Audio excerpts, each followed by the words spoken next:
Hello and welcome to the BLED lesson plan presentation. I am Sterling Lucero and accompanying me is Megan Wolf. We will take you through our lesson plan and how we got it done.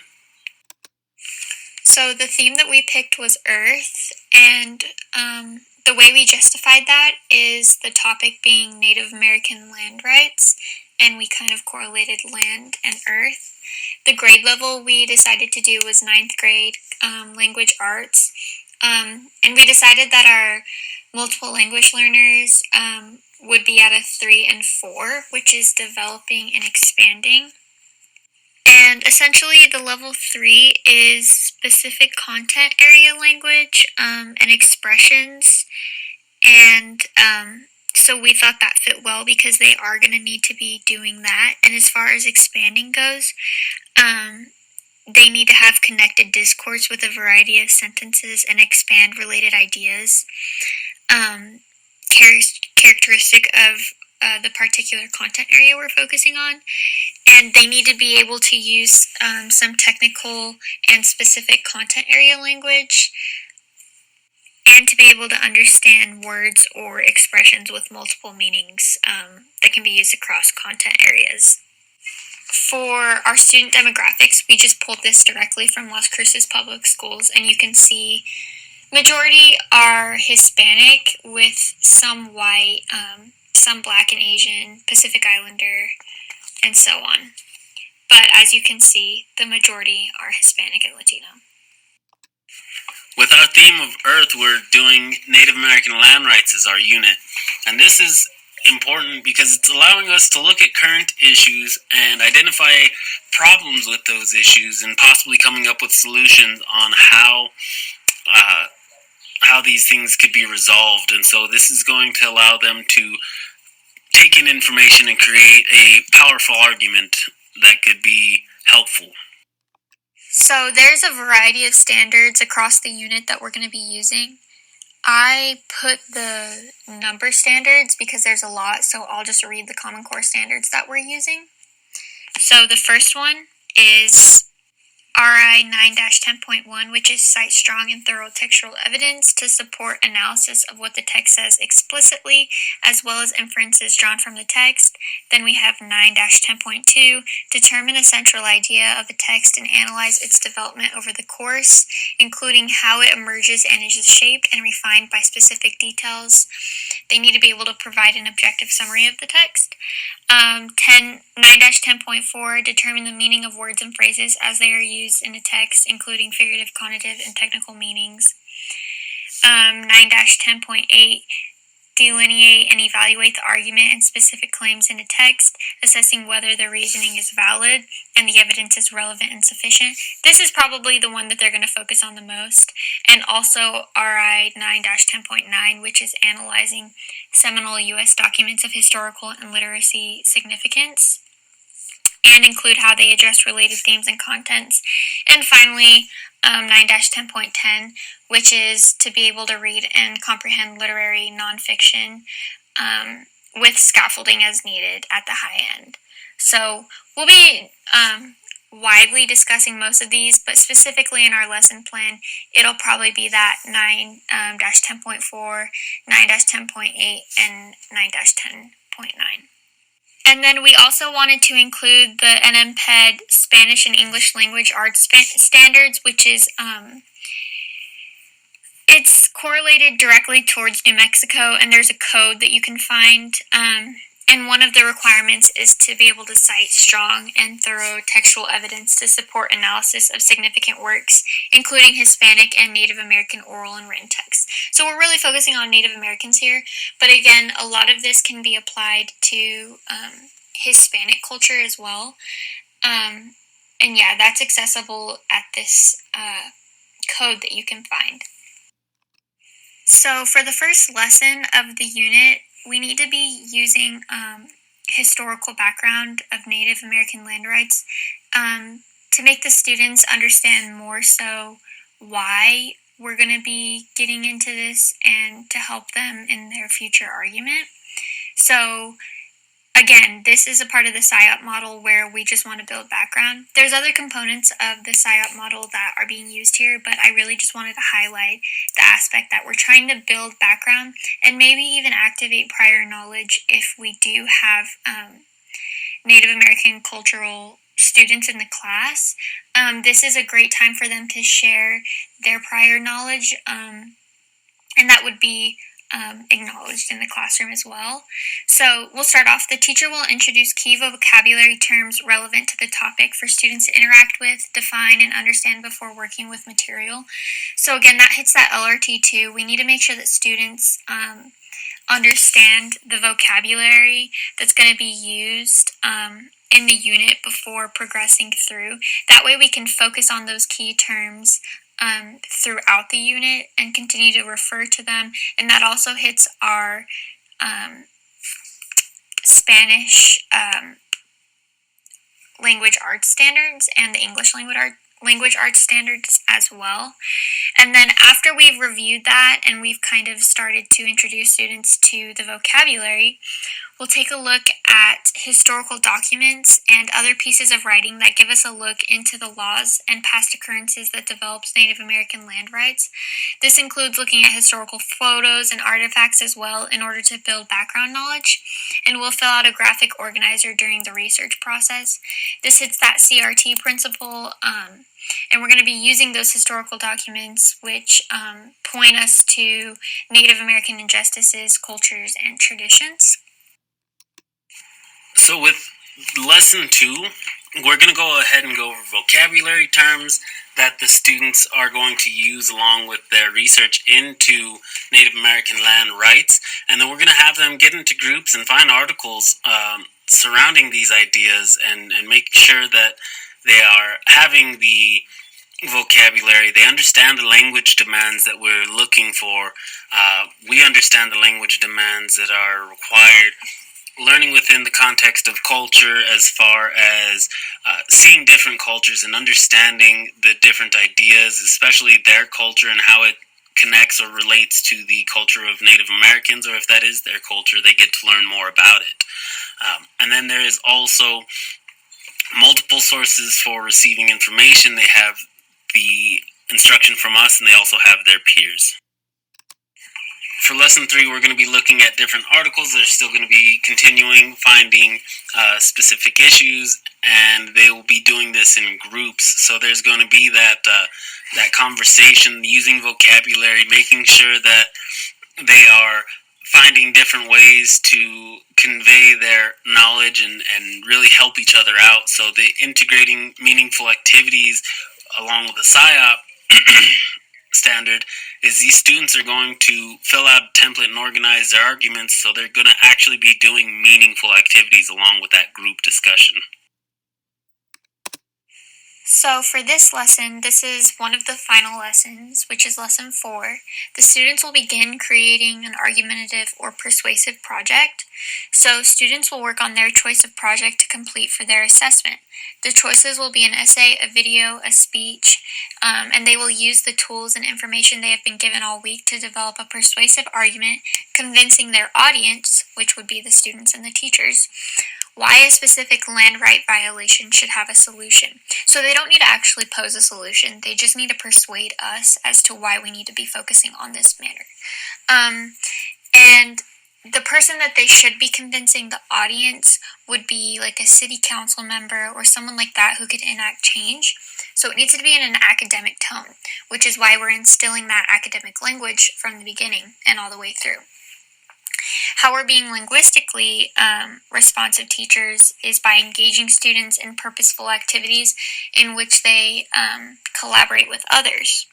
It's also a great way to scaffold instruction because we're not giving them an exam right away, and we're giving them student choice, which kind of takes away the anxiety behind being a language learner.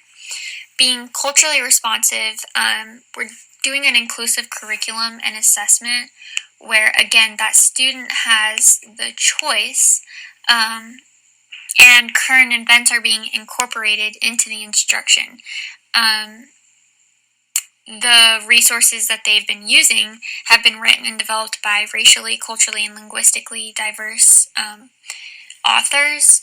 And the instructional strategy that we're using, which is giving them student choice for assessment, is adjusting to diverse learning styles.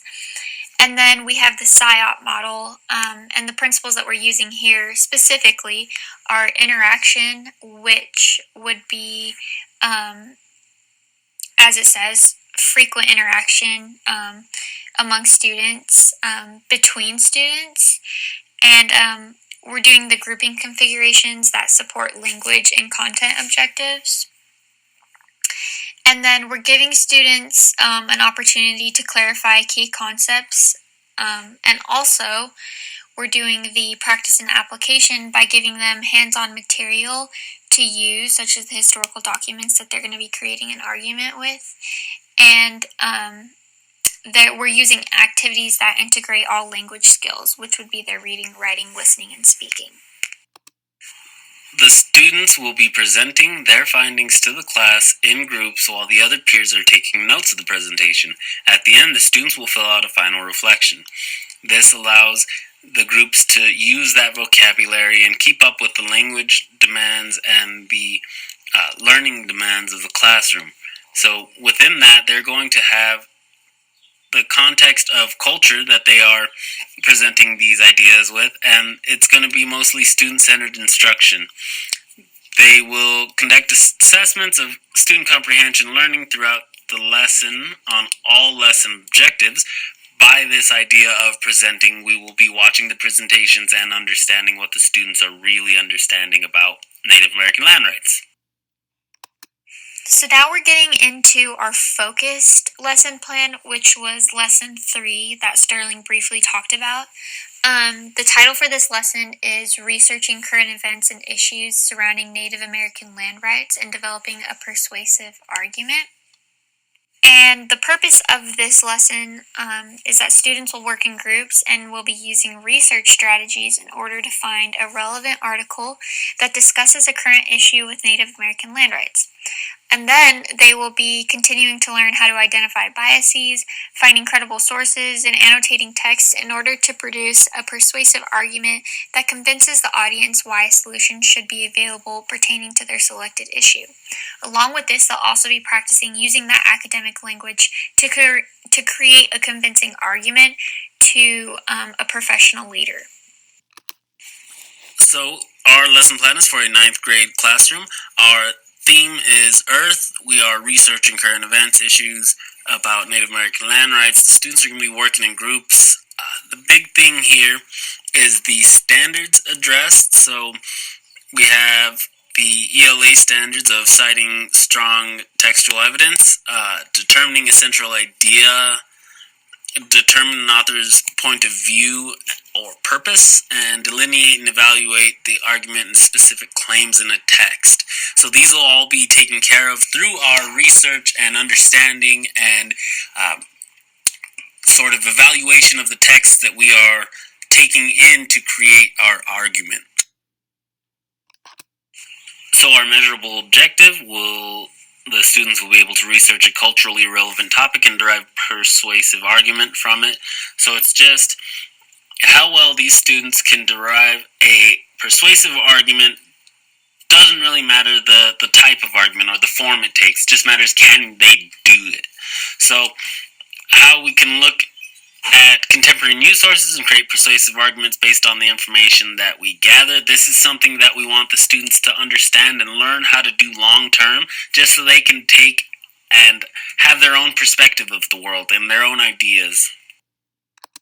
So up to this point, we've been talking about Native American land rights and how the history behind Native American land and laws that have cost them their land.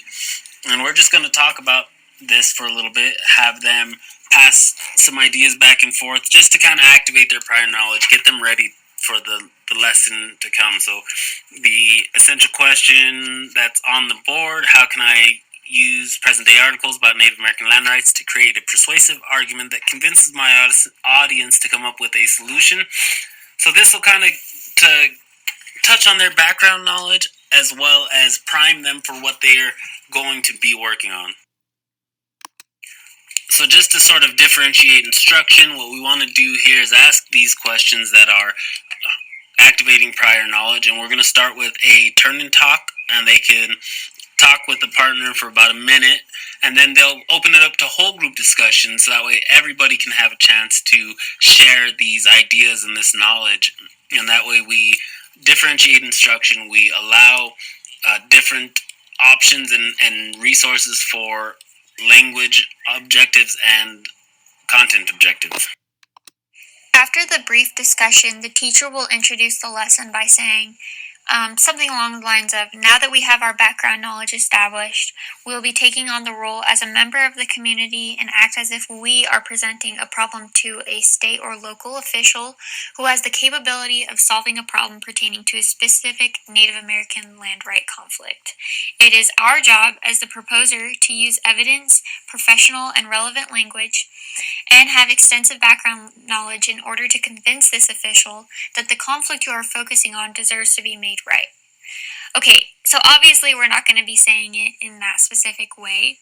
Since this is a lesson plan, it's geared towards teachers, but this needs to be in student-friendly language, and it needs to be repeated and done in chunks.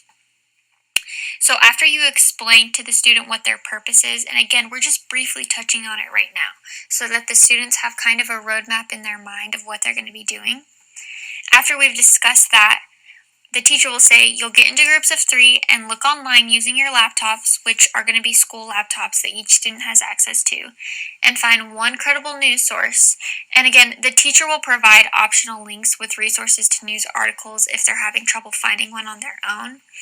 And the article will be one that discusses an issue surrounding a specific Native American land right issue. And then using a graphic organizer, the students will begin to develop an argument. So again, this is just an intro into what the students will be doing today so that they can anticipate what's to come. We're putting a roadmap into their minds. That way the instruction is more clear when we move into it step by step. Since it's an introduction, this isn't instruction-oriented, it's goal-oriented, so that the students know this is what they will be working towards for the day. Thorough and more broken down instructions will follow as we get into the guided practice.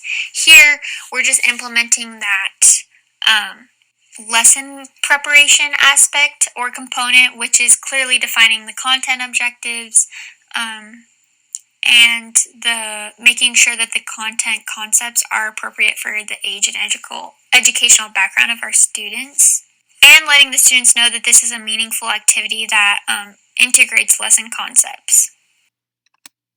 So just a couple of questions to consider is how we're making the objectives clear for the students, how the language objectives are set out for them, what kind of prior knowledge and background have I been able to give them to connect to their own personal background, and how can we assess what the students may need or how they may need more instruction as we start.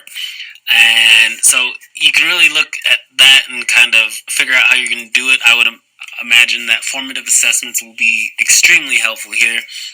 The students may not know what they want to write about. They may not know what's an acceptable topic, or they want to pick their own groups and work with their friends, and they sometimes can't relate to it because at this point in time they're learning how to be angsty teenagers. So this is all just things that we need to be aware of in the classroom as we're going along, and try to figure out how to tie that into our other principles that we need to keep in mind. So after the essential question is presented on the board and the lesson is introduced, now the teacher will move on to the guided practice portion. So on the board, he or she will display the content and language objectives. These objectives will be in student-friendly language and are as follows. You can obviously change this to fit yours, but we came up with the language objectives being, I will be able to use the vocabulary and notes over past lessons in order to develop an organized and persuasive argument and understand media articles. Again, this is in student-friendly language, and this interacts with the PSYOP component of lesson preparation, where we are, again, restating clearly the content and language objectives for the students. That way they know what they're going to have a look into. And then for the content objectives, again, I will be able to develop a formal persuasive argument. I'll be able to use several research strategies in order to gain evidence to support my argument and understand current Native American land ownership issues. So after the teacher explains thoroughly the content and language objectives, which can be broken down, this is just what needs to be written on the board, but the teacher can again break these down to her students.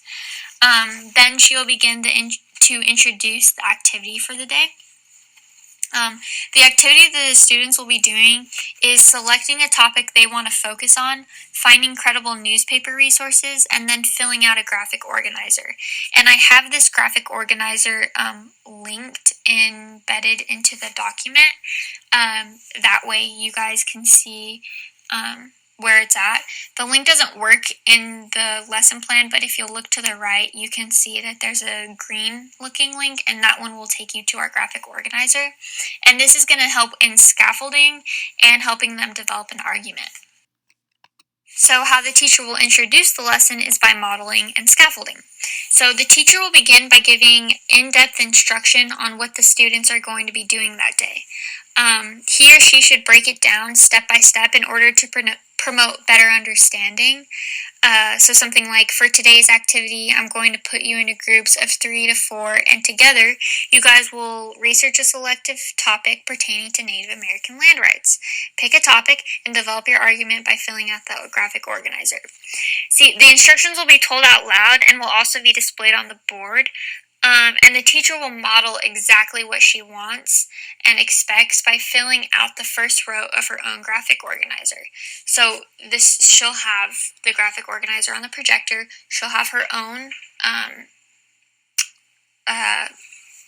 research article, and then she will fill it out, or he or she will fill it out, and then the class can watch.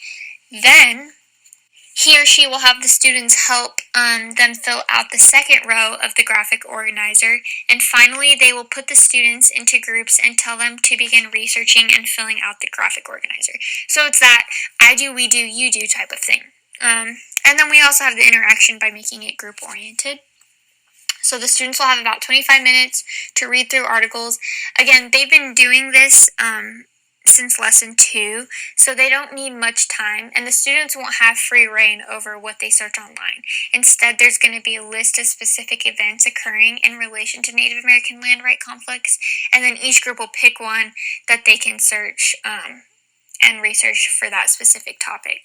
So the teacher should be relaying instructions and modeling their expectations slowly and ensuring clear enunciation. That way, the students understand.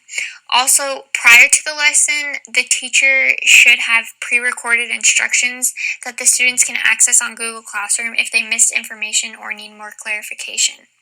And then, while the students are working on their graphic organizers, so we'll proceed to the next slide. While the students are working on their graphic organizers, the teacher will be walking around the class, making sure students stay engaged and have a clear understanding of what they should be doing.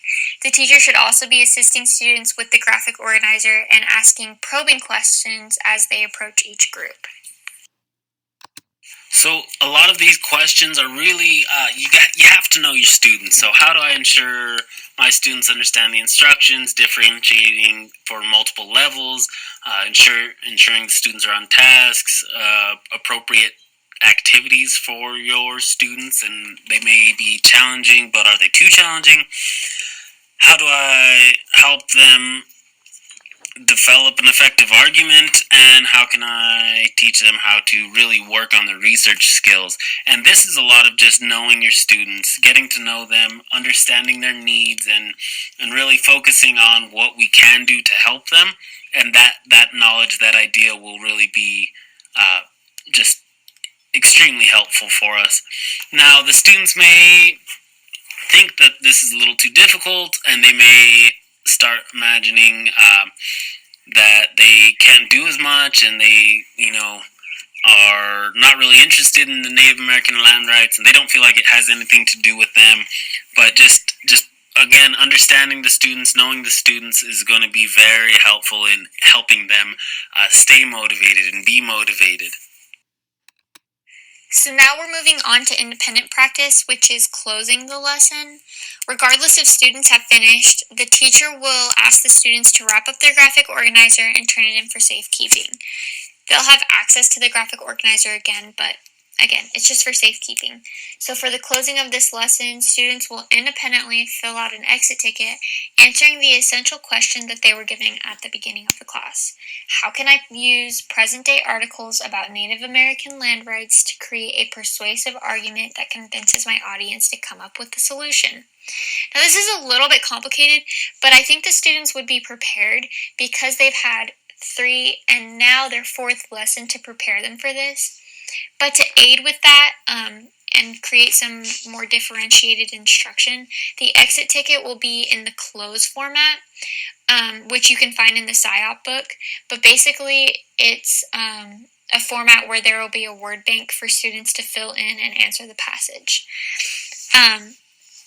After the students have completed and turned in their exit ticket, the teacher will review the objectives that were discussed at the beginning of the class and how students met those objectives. The teacher will then connect these objectives to what the students will be learning in the next lesson and explain how reading newspapers and developing a persuasive argument free of biases can have real-life applications. So some more questions to consider are, how can I assess if my students meet the objectives of the day? And that can be taken care of with using the how can I make an effective and comprehensive exit ticket. So just things that are important, you need to pick out the most important ideas or the most important things you really want the students to understand, so the objectives, and use that in a way that they can show their knowledge of it. So sometimes if you have a word bank and students want to write more than what's in the word bank, I don't see why we would ever want to restrict the students from showing their knowledge. Now, we can let them write more if they want. If they don't want to write more, we can try to encourage them to write more. But just really being able to assist them in their understanding of the objectives and what you really want to teach is very important. Now, for the students who are looking to move on, they can already start to brainstorm what they want to do for their presentation and what kind of presentation they want to do, and they'll start thinking about organization and some sort of format they will need and other things they can do with their group members. So here we just have what type of instructional procedures we checked off. So again, students are doing cooperative learning and pairing and whole group. They're also doing a demonstration, hands-on learning, using technology, and integrating reading. When you're thinking beyond the lesson, the next lesson is creating a presentation to support their argument. They're completing one component of this today in this lesson by starting to develop their argument in order to present it effectively, and that's where that graphic organizer comes in. And the bigger unit of study is researching and analyzing information to present an argument to a formal audience regarding a culturally driven right in order to enact change. So that's how it fits into the bigger unit. Technology is used as a tool for research and an additive in order to support the student understanding in this lesson. And then for our modifications for special education and MLLs, we have provided written instructions, repeated instructions, used large print, peer assistance, checking for understanding often, use preferred seating, student choice. We have multiple options for demonstrating understanding, an interactive lesson, checking frequently for understanding, using pre-reading activities, building on prior knowledge, making sure students are annotating their text, having pre-teach vocabulary, and collaborative work.